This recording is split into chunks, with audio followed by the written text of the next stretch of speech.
A lot of students have been asking me to do another reading comprehension video, so this is that video. I thought I would cover two of the most common questions that people ask me about reading comprehension. And that is one, how to cope with what is the main purpose of the passage questions, and two, how to cope with inference questions. And if that wasn't enough, I am going to do a full worked tough question at the end of this video. So that will be 4 questions. I've picked a tough passage and it's going to test what is the main purpose and inference questions and other questions as well. So can't wait to do that. I haven't filmed that yet, that's coming soon. But for now, before I get into that, I am going to give you my best tips regarding what is the main purpose of this passage and inference type questions. Without further ado, let's get to that. Here is my best tip for what is the main purpose of the passage questions. Keep your answer as broad as possible. If you look at each of these kind of questions, the incorrect answers tend to be quite narrow and focus on a particular detail in the passage rather than the entire passage. All the right answers are very broad and like an umbrella encompass all of the topics covered in the passage, even if only very vaguely and broadly. And that is my favorite trick. Don't go for a narrow answer when the question is, what is the main purpose of the passage? Go for the broadest possible answer. 9 times out of 10, that will be the correct answer. Even if it sounds like a very vague, broad answer, chances are that is the correct answer. The main purpose of a passage has to be like a running theme throughout the passage. It can't just be a particular detail that only appears at the end or at the beginning. It's a broad theme, not a particular detail. Okay, I think we're all clear on that tip. What about my tips for inference? Here I can sum up in one sentence. Many people think an inference question, where you're asked something like, which of the following can be inferred from the passage, means which of the following could be true, or which of the following is plausible, or which of the following is suggested by the passage. No, I don't want you to think like that. I want you to think of inference questions like a court of law. Which of the following do we have proof of from the passage? Just like in a court of law, I want you to present proof of your inference answer using evidence from the text. Not your own outside ideas, definitely not any assumptions you've got. You want an answer that doesn't contain any assumptions and has clear, simple proof and supporting evidence from the text. That is the secret for inference questions. Too many students pick answers for those inference questions where they say to me, oh, but that could be true.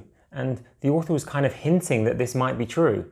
I don't want hints. I don't want could be. I want this answer is proven on the basis of the text. And here's my evidence. Here's my line that proves it. Obviously, that's a very high bar and we might not quite be able to prove something just as if it was a court of law, but I want you to think like that. Have a very high bar in your head, a standard of proof that your answer needs to meet via the text. Don't rely on assumptions, hypotheticals, or plausibilities. That is enough build up from me, so let's get straight to a reading comprehension tough passage, and you can see me doing the questions under time pressure. And again, as in a previous video, you can see my approach to reading and analysing the passage without taking any notes. Let's get straight to the passage and really try to enjoy it. The modern multinational corporation is described as having originated when the owner-managers of 19th century British firms carrying on international trade were replaced by teams of salaried managers organized into hierarchies. So it used to be owner-managers, and then they were replaced by salaried managers in hierarchies. Increases in the volume of transactions in such firms are commonly believed to have necessitated this structural change. So they had more volume, so they had to go from owner-manager to salaried managers. 19th century inventions like the steamship and the telegraph, by facilitating coordination of managerial activities, are described as key factors. So this only happened because of things like the telegraph and the steamship. 16th and 17th century chartered trading companies, despite the international scope of their activities, are usually considered irrelevant to this discussion. The volume of their transactions is assumed to have been too low, and the communications and transport of their day too primitive to make comparisons with modern multinationals interesting. So most people say, forget about those companies back in the day, 16th, 17th century, too small, irrelevant. In reality, however, early trading companies successfully purchased and outfitted ships, built and operated offices and warehouses, manufactured trade goods for use abroad, maintained trading posts and production facilities overseas, procured goods for import, and sold those goods both at home and in other countries. Wow, so they did actually a lot. They're not irrelevant. The large volume of transactions associated with these activities seems to have necessitated hierarchical management structures well before the advent of modern communications and transportation.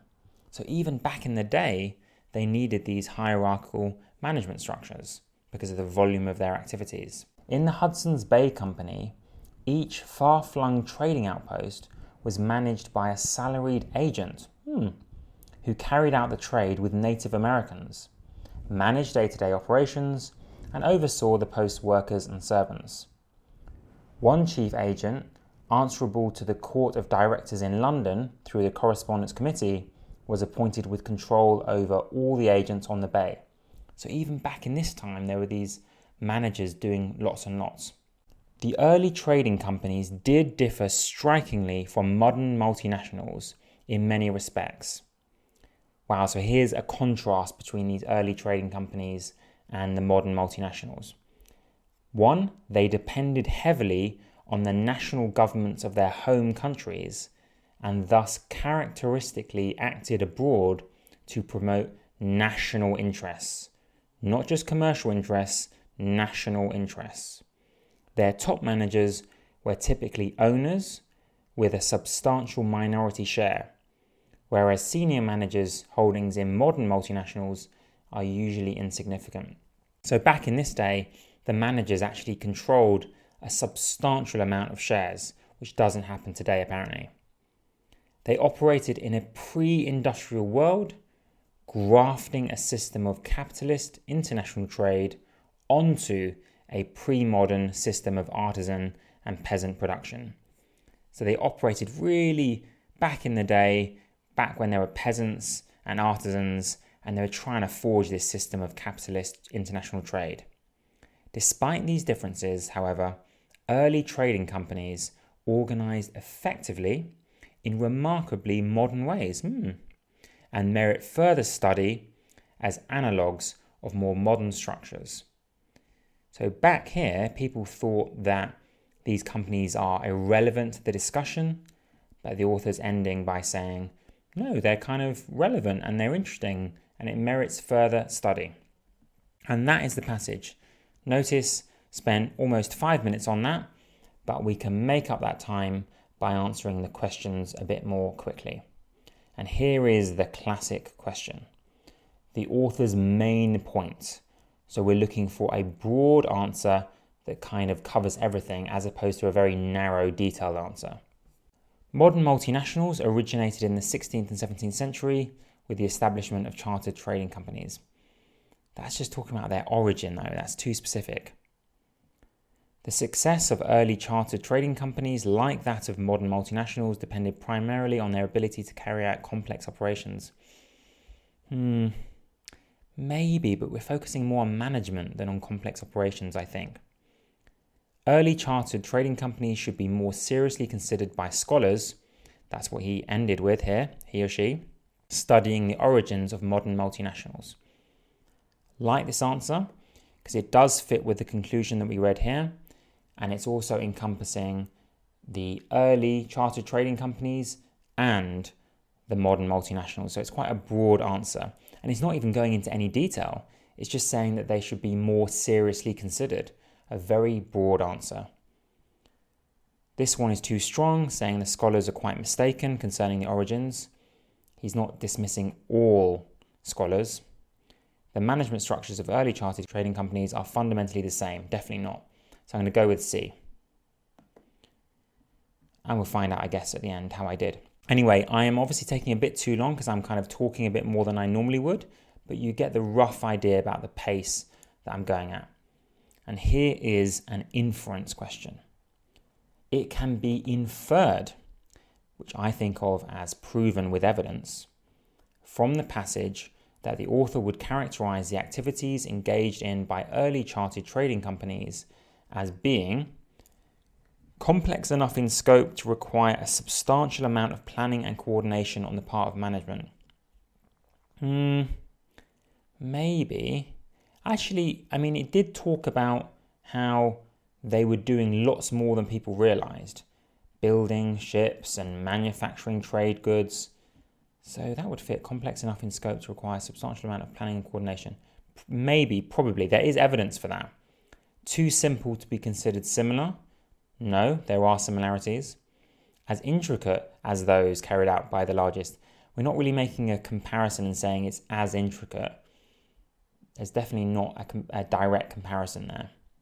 Often unprofitable, we didn't really talk about profit too much, hampered by the political demands imposed on them by governments. It did say they acted on national interest, but it didn't say they were hampered by that.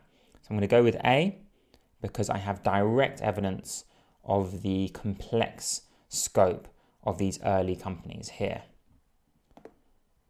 Here we go. With which of the following generalizations regarding management structures would the author of the passage most agree?